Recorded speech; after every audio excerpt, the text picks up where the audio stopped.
کون کون سے ٹاپک ڈیلیٹ کیے گئے ہیں. تو ہمارے اس پہلے چیپٹر کا نام ہے لیونگ ورلڈ، جسے اردو میں کہا جاتا ہے جانداروں کی دنیا یا جاندار دنیا بھی کہتے ہیں. تو اس پہلے چیپٹر کے اندر جو ٹاپک ہے ان میں سے پہلا پوائنٹ ہے بیسک پرنسپلز آف لائف،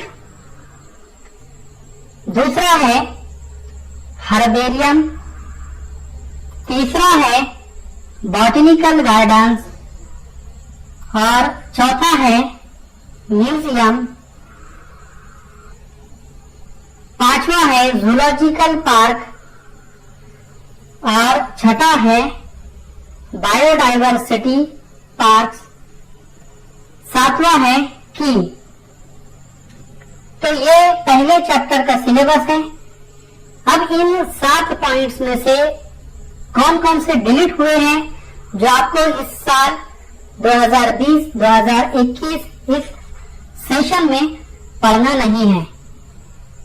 تو جو ڈیلیٹ ہوا ہے اس میں سب سے پہلا ہربیریم، جو ہمارے اس سیکوینس میں دوسرے نمبر پہ تھا، دوسرا پوائنٹ تھا. تیسرا باٹنیکل گارڈن بھی ڈیلیٹ کر دیا گیا ہے جو آپ کو پڑھنا نہیں ہے.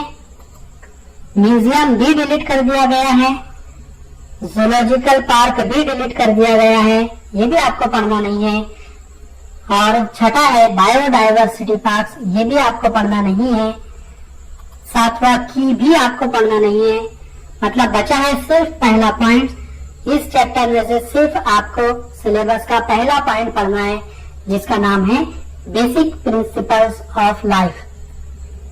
تو چلیے شروع کرتے ہیں ہمارا پہلا چیپٹر جو کلاس 11 کے لیے چیپٹر نمبر 1 سیکوینس ہے، جسے اردو میں کہا جاتا ہے جانداروں کی دنیا، لیونگ ورلڈ.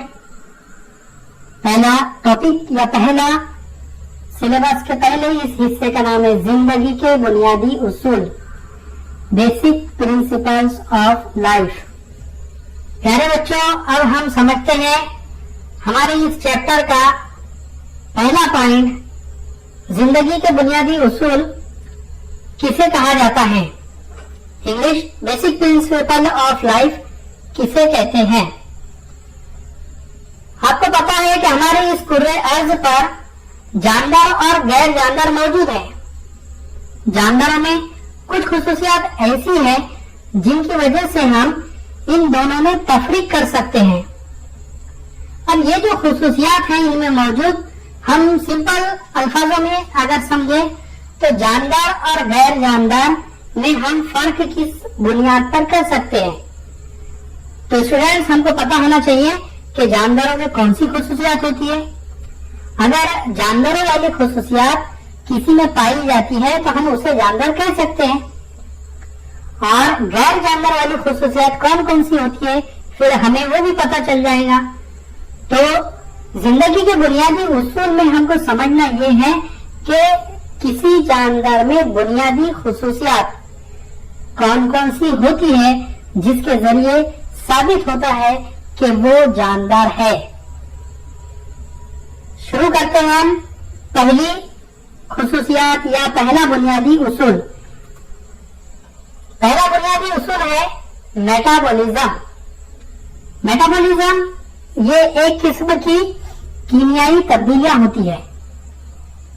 آپ میرے ساتھ میں پوائنٹ ٹو پوائنٹ سمجھنے کی کوشش کیجئے کہ پہلا پوائنٹ ہم کو سمجھنا کیا ہے. میٹابولزم. میٹابولزم یہ قسم کی جاندار کے جسم میں ہونے والی کیمیائی تبدیلیاں ہیں. ہر جاندار پیدا ہوتا ہے، یہ اس کی خصوصیات ہوتی ہے، اپنی زندگی گزارتا ہے. اسے زندگی گزارنے کے لیے توانائی اور کئی کیمیائی سالمات کی ضرورت ہوتی ہے. آپ کو یہ پتا ہے کہ جاندار اگر ہے تو پیدا ہوتا ہے، وہ اپنی زندگی گزارتا ہے. تو یہ تمام زندگی اسے گزارنے کے لیے 2 اہم چیزوں کی ضرورت ہوتی ہے، توانائی کی، اور توانائی حاصل کرنے کے لیے اسے کئی کیمیائی سالمات کی ضرورت ہوتی ہے. اب یہ کیمیائی سالمات جو ہیں یہ جاندار غذا کے ذریعے حاصل کرتا ہے. समझते हैं कि ये कीमियाई सालमात किस तरह से जानदार इस्तेमाल करता है और उससे किस तरह से तवानाई हासिल करता है। दूसरा पॉइंट है, जानदारों की नशोनुमा को बरकरार रखने के लिए जानदारों के जिस्म में होने वाली तब्दीलियां मेटाबॉलिज्म कहलाती है।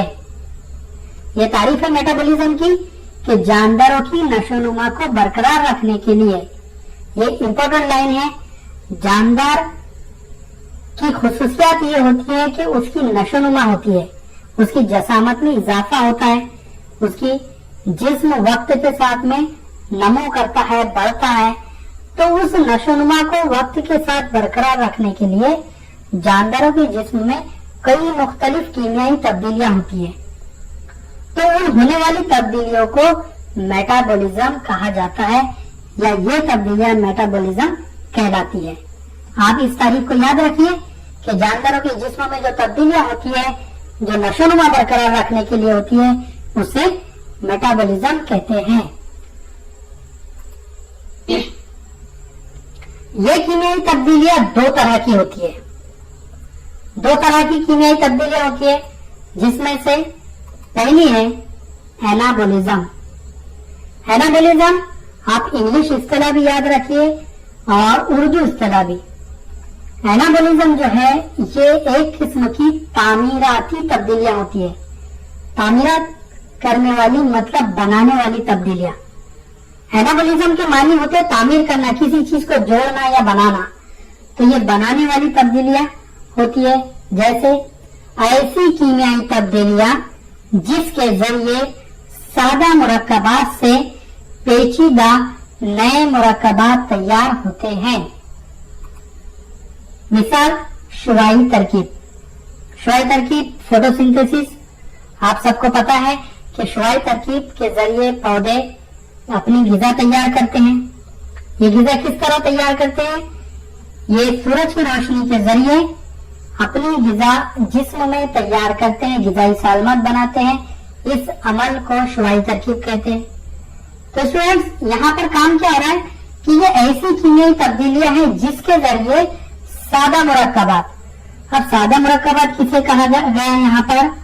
सादा मुरक्कबात जो होते हैं, पौधे जमीन से पानी जज्ब करते हैं। पानी जज्ब करने के साथ साथ ये माहौल से कार्बन डाइऑक्साइड भी हासिल करते हैं।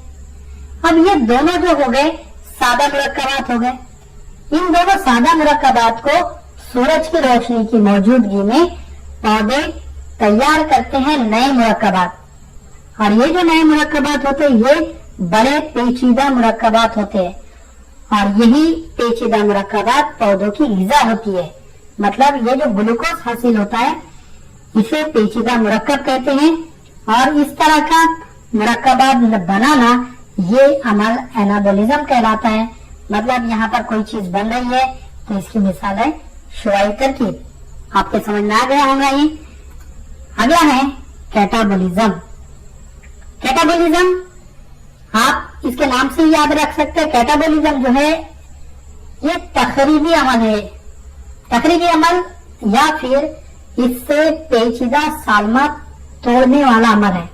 तारीफ के जरिए समझिए, ऐसे कीमियाई तब्दीलियां जिसके जरिए पेचीदा मुरक्कबात को सादा मुरक्कबात में तोड़ा जाता है। मिसाल अमल तनफ्फुस। स्टूडेंट्स, यहाँ पर देखिए, यहाँ पर अपोजिट काम हो रहा है। ऐसी कीमियाई तब्दीलियां जिसके जरिए पेचीदा मुरक्कबात जानदारों के जिस्म में, पौधों के जिस्म में या जानदारों के जिस्म में जो ग़िज़ा तैयार होती है, ग्लूकोज की शक्ल में हो, कार्बोहाइड्रेट की शक्ल में हो, तो ये जो ग़िज़ा तैयार होती है ये है पेचीदा मुरक्कबात। और ये जो पेचीदा मुरक्कबात है इनको सादा मुरक्कबात में तोड़ा जाता है। तोड़ने का मकसद ये होता है कि जब ये सादा मुरक्कबात में अलहदा होते हैं तो इनसे तवानाई खारिज होती है। मकसद ये है कि इनसे तवानाई हासिल करना। पेचीदा मुरक्कबात से तवानाई हासिल की जाती है, इसलिए कैटाबॉलिज्म का अमल होता है। मतलब ये दोनों भी अमल जो है ये फायदेमंद है। और यहाँ पर हमको जो समझने का है, जो चीज यहाँ पर हमको हासिल करना है इसके जरिए, वो है जानदारों की अहम खुसूसियात। तो जानदारों की अहम खुसूसियात क्या है कि नशोनुमा के लिए उनके जिस्म में मेटाबॉलिज्म का अमल होता है, जिसके जरिए नशोनुमा बरकरार रहती है। और ये नशोनुमा दो मरहलों में होती है। पहला अमल होता है एनाबॉलिज्म और दूसरा अमल होता है कैटाबॉलिज्म। एनाबॉलिज्म के जरिए ग़िज़ाई सालमात तैयार होते हैं और इन सालमात के टूटने से मतलब कैटाबॉलिज्म के अमल से तवानाई हासिल होती है। अमल तनफ़ुस, यहाँ पर मिसाल ये खलवी अमल तनफ़ुस की है, जिसके जरिए तवानाई हासिल की जाती है।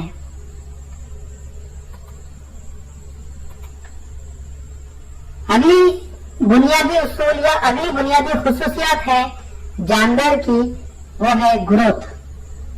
ग्रोथ जिसे उर्दू में कहते हैं नमो, नमो या नशोनुमा। ग्रोथ या नशोनुमा किसे कहेंगे? तारीख में बताया गया वक्त के साथ जानवरों की बनावट और जसामत में होने वाले इजाफे को नमो कहते हैं।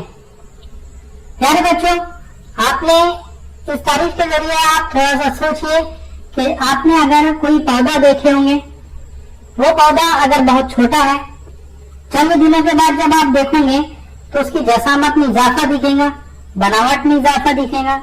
चंद महीनों के बाद जब आप देखेंगे तो पौधे की मुकम्मल बनावट तब्दील आपको नजर आएंगी।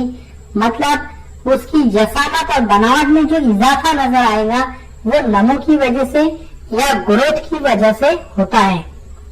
तो इस तरह हम जानवरों को उनकी जसामत और बनावट में होने वाले इजाफे की वजह से कह सकते कि उनमें नमो हो रही है, उनमें ग्रोथ हो रही है।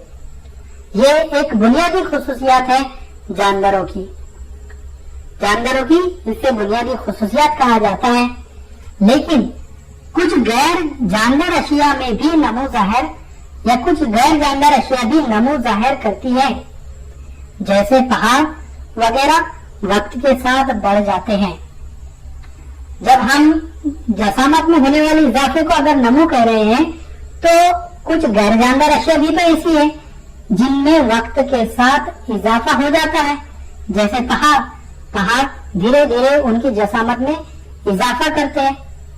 लेकिन ये जो नमो है या इसे नमो नहीं कहेंगे हम, ये जो बात है, ये जो इजाफा हो रहा है, ये जानवरों से इनमें फर्क होता है।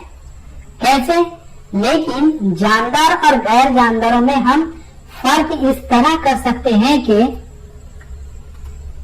जानवरों में नमो अंदरूनी होती है। आप ये पॉइंट बिल्कुल याद रखिए कि दोनों में अगर इजाफा हो जानवर अशिया और गैर जानवर अशिया में, तो उसमें फर्क क्या होता है कि जानवरों में नमो जो होती है वो अंदरूनी होती है, जो सिलसिलावार खलवी तकसीम के नतीजे में जाहिर होती है।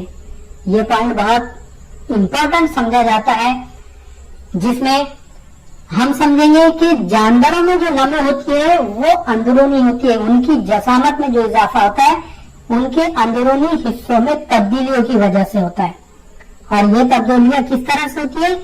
सिलसिलावार खलवी तकसीम के नतीजे में।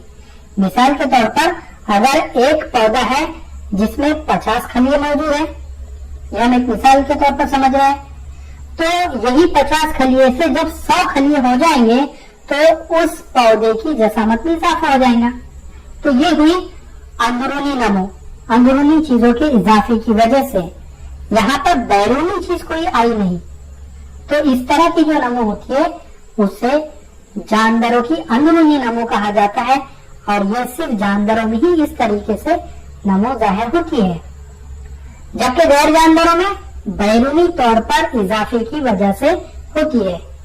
गैर जानवरों में बैरूनी चीजें या बैरूनी अशिया का उस जिस्म या उस साख्त के ऊपर जमा होने की वजह से उसकी जसामत बढ़ती है। तो ये होंगी गैर जानवरों की खुसूसियात। लेकिन यहाँ पर हमको जो चीज समझना है वो कि जानवरों में जो नमो होती है वो अंदरूनी सिलसिलावार खलवी तकसीम के नतीजे में होती है। तो चलिए हमारा ये कंप्लीट हुआ। एजिंग, बूढ़ा होना। हमने हमारे पिछले पॉइंट में ही समझे कि जब जानवर पैदा होता है तो पैदा होने के बाद में वक्त के साथ साथ उसकी उम्र बढ़ती है और वो बूढ़ा भी होता है। ये बूढ़ा होना या एजिंग होना ये जानवरों की बुनियादी खुसूसियात है। नमो और बड़द जानवरों में जिंदगी भर होने वाला अमल नहीं होता। स्टूडेंट्स, नमो जानवरों की खुसूसियात है, बड़द भी जानवरों की खुसूसियात है, लेकिन ये जिंदगी के तमाम मरहलों में एक जैसी नहीं होती है। क्योंकि ये एक जैसी इसलिए नहीं होती, ये अमल जानवरों की जिंदगी के किसी एक मखसूस हिस्से में धीमा हो जाता है। शुरुआती मरहलों में नमो तेजी से होती है, लेकिन जैसे जैसे एक मखसूस वक्त गुजरता है उसके बाद में यह अमल धीमा हो जाता है। और उसकी वजह यह है कि उस वक्त जानवरों के जिस्म के आज़ा व निजाम अपनी अमलियत धीमी जाहिर करते हैं। जो एक्टिविटी होती है जिस्म के तमाम आज़ा की, तमाम निजाम की, जो सिस्टम होता है उसकी अमलियत धीमी हो जाती है। आप लोगों ने देखे होंगे कि जो अगर बच्चा है तो उसकी तेजी से ग्रोथ होती है, लेकिन अगर कोई बूढ़ा है तो उसकी तमाम जिस्म की जो अमलियत है वो धीमी हो जाती है। तो इस तरह से पौधों में भी और दिगर हैवानात में भी वक्त के साथ उनकी उम्र बढ़ती है और उनकी नमो और बढ़त धीमी हो जाती है। तो ये धीमी होना भी जानवरों की एक बुनियादी उसूल कहलाता है। इस तरह की जानवरों के जिस्म में होने वाली तब्दीलियां बूढ़ा होना कहलाती है, जिसे एजिंग कहते हैं। अगला जानवरों का बुनियादी उसूल है सेंसिटिविटी। सेंसिटिविटी, हसासियत, ये बहुत ही यूनिक खासियत कहलाती है। जानवरों और गैर जानवरों में जो हम फर्क कर सकते हैं इस उसूल की बिना पर ही कर सकते हैं कि जानवरों के अंदर हसासियत पाई जाती है, वो बैरूनी माहौल का एहसास रखते हैं। उसे इंग्लिश में सेंसिटिविटी कहते हैं। चलिए पहला पॉइंट समझते हैं। हर जानवर माहौल में होने वाली तब्दीलियों से हसासियत जाहिर करता है और इस पर रद्द अमल दिखाता है। हर जानवर माहौल में होने वाली तब्दीलियों से हसासियत जाहिर करता है। इसका मतलब यह है कि माहौल में जो भी तब्दीली होती है जानवरों के अतराफ में, जानवर उस होने वाली तब्दीलियों को महसूस करते हैं और महसूस करने के बाद में उसके मुखालिफ रद्द अमल भी दिखाते हैं। जैसे अगर बहुत तेज धूप है तो जानवर अपने आप को वहां से बचाकर हट जाते हैं। तो ये हुआ उस माहौल का एहसास लेना और उसका रद्द अमल जाहिर करना। या फिर कोई नुकसानदेह चीज है, उससे अगर तकलीफ हो सकती है तो जानवर वहां से अपने आप को बचा लेते हैं। तो ये भी एहसास करके रद्द अमल जाहिर करना कहलाता है। इसकी मिसाल है जैसे सर्दी गर्मी, दर्जे हरारत का एहसास वगैरह। जानवर इन तमाम चीजों से माहौल में अगर सर्दी पड़ती है, गर्मी होती है या दर्जे हरारत में कमी या ज्यादती होती है, उन तमाम चीजों का एहसास लेते हैं और उसके मुखालिफ में रद्द अमल दिखाते हैं और अपने आप की हिफाजत करते हैं। अगला हसासियत, ये जानवरों की यूनिक खासियत कहलाती है। हसासियत जो है ये जानवरों की यूनिक खासियत इसे इसलिए कहते हैं क्योंकि ये दिगर गैर जानवर अशिया में बिल्कुल भी नहीं पाई जाती।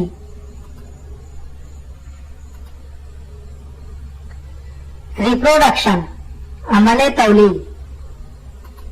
रिप्रोडक्शन अमल तौलीद की तारीफ है। हर जानवर अपनी नस्ल की बका के लिए अपने जैसा जानवर पैदा करता है। यह अमल तौलीद कहलाता है। इसमें हर जानवर में ये खुसूसियात होती है कि वो अपनी नस्ल को बाकी रखे। जैसे हम हमारे अतराफ में देखते हैं कि जो पेड़ पौधे मौजूद है ये आज मौजूद है और कई साल पहले भी मौजूद थे। जो जानवर आज मौजूद है वो कई साल पहले भी मौजूद थे और आज भी उनकी नस्ल बाकी है। तो ये सब किस वजह से है? तो इसके रीजन या इसकी वजह यह है कि इनमें रिप्रोडक्शन का अमल या तौलीद का अमल पाया जाता है। तौलीद का अमल ये उनकी नस्ल को बाकी रखने का एक तरीका है। तो ये हर जानवर में ये खुसूसियत पाई जाती है कि वो अपनी नस्ल को बाकी रखने के लिए या उसकी बका के लिए अपने जैसा जानवर पैदा करता है। इसी अमल को अमल तौलीद कहते हैं।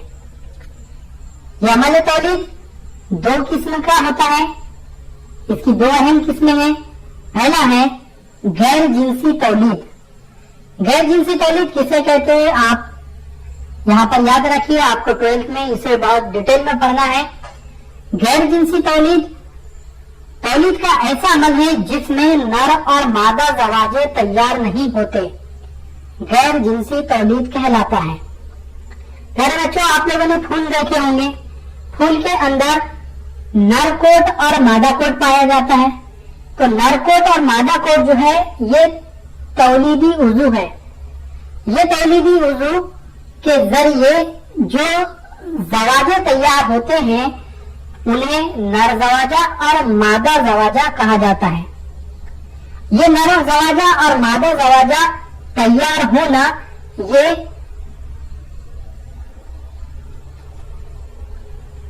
नर जवाजा और मादा जवाजा तैयार होना ये जिनसी तौलीद की खुसूसियात है।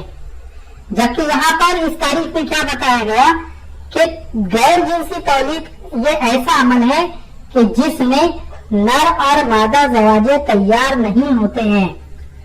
जब नर और मादा जवाजे तैयार नहीं होते तो उनका मिलाप भी नहीं होता और फिर भी नया जानवर वजूद में आता है।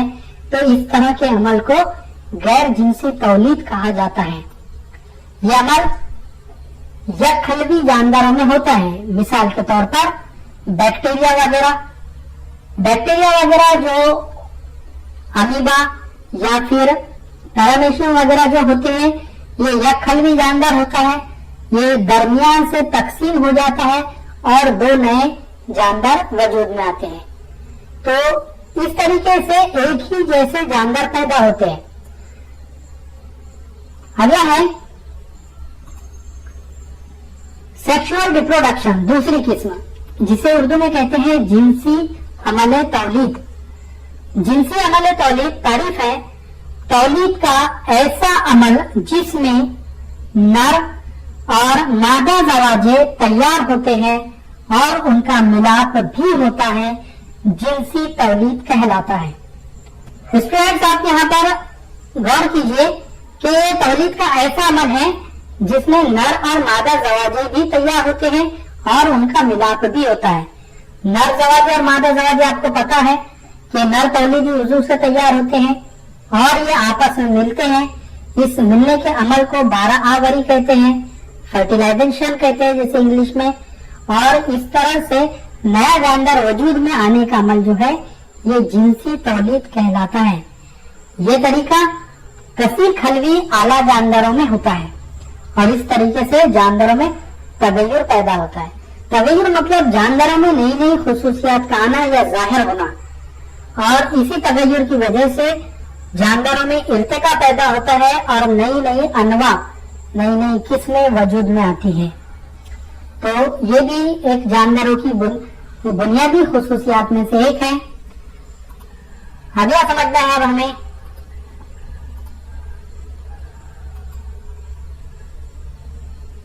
मौत, जिसे इंग्लिश में कहते हैं डेथ।